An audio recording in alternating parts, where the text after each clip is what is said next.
Welcome to Luca is a Billionaire, where the only thing I invest in is your answers. In this video, I will show how to use cruise control Mitsubishi Lancer step by step. Accelerate to your desired speed, then press the SET switch to lock in speed and release the accelerator.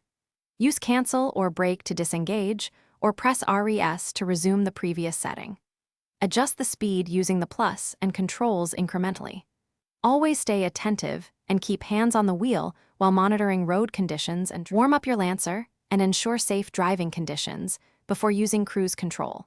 Set your desired speed above the system minimum, typically around 25 to 30 mph, and confirm the cruise indicator is lit.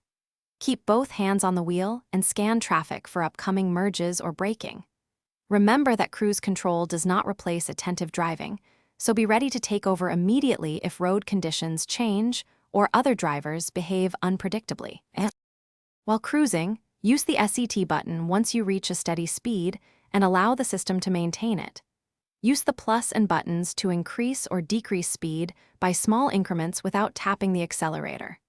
If you need to stop or slow quickly, press the brake or cancel to disengage instantly, and press RES to return to the prior speed when safe. Stay ready to override with the pedal at any moment for safety. Thanks for watching, and please subscribe. It's the best investment you'll ever make.